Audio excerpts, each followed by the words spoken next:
గౌరవ జిల్లా కలెక్టర్ చంద్రశేఖర్ గారికి, వారిని రాష్ట్ర ప్రభుత్వం, నా ఇరిగేషన్ మినిస్టర్ గారు, అగ్రికల్చర్ మినిస్టర్ గారు సాగునీటి సలహామండలి సమావేశాలు ఏర్పాటు చేయాలని చెప్పగానే మొట్టమొదటి మన జిల్లాలోనే ఏర్పాటు చేయాలని చెప్పి ఈరోజు సమావేశం ఏర్పాటు చేస్తున్నాం.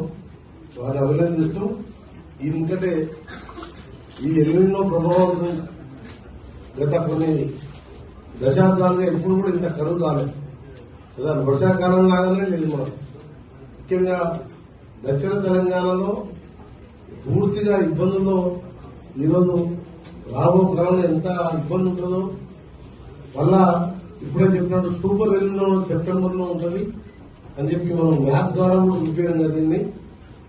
అందుకనే దాని మీద ఇప్పటికెళ్ళే ప్రజాప్రతినిధులు, అధికారులు పూర్తిగా సమయం కేటాయించి ఏ విధంగా ఎదుర్కోవాలో మాక్సిమం శక్తివంతులు లేకుండా కష్టపడాలని మీ అందరికీ కూడా విజ్ఞప్తి చేస్తూ, ఇందులో పాల్గొంటున్న మా మేయర్ గురు చైతన్య గారు, సోదరుడు ఎమ్మెల్సీ శంకర్ నాయక్ గారు, అలాగే మార్కెట్ చైర్మన్లు, మున్సిపల్ చైర్మన్లు, అడిషనల్ కలెక్టర్ గారు, సిఈ గారు, ఇంకా వివిధ శాఖ హెడ్స్ అందరికీ ప్రత్యేకంగా మీ అందరూ కూడా ఒకటే విజ్ఞప్తి. రాష్ట్ర ప్రభుత్వం తరఫున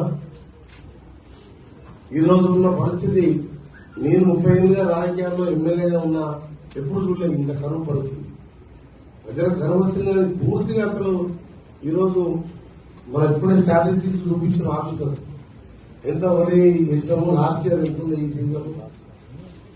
అందుకనే మీ అందరూ కూడా ఏంటంటే ఆరుతోటి పంటలు కానీ ఈ 15కి వెళ్లి ఈ మంత్ ఎండింగ్ వరకు ఏవచ్చిన పంటల మీద కనీసం ఇంకొక 33,000 ఎకరాలే మనం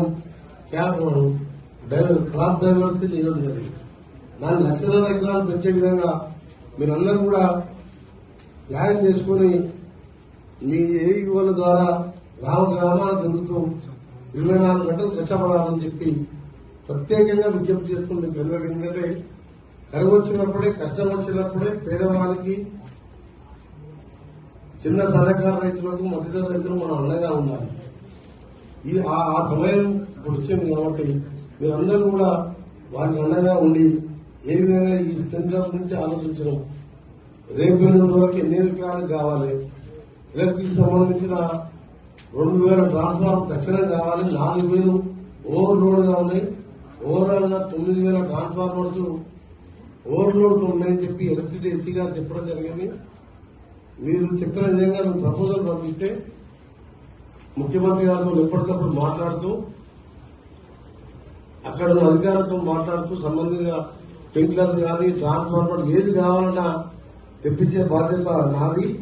మీ అందరూ కూడా ఇక్కడున్న శాసనసభ్యులు వివిధ కార్యక్రమాలు ఎందుకంటే రాత్రి అనుకున్నాం, వారు రాలేకపోయినా మీరు శాసనసభ్యులతో కూడా ఎప్పటికప్పుడు ఆ కాన్స్టిట్యూషన్ ఉన్న ప్రాబ్లమ్స్ వారికి చెప్పినా, కలెక్టర్ చెప్పినా నాకు పంపిస్తారు వాళ్ళు.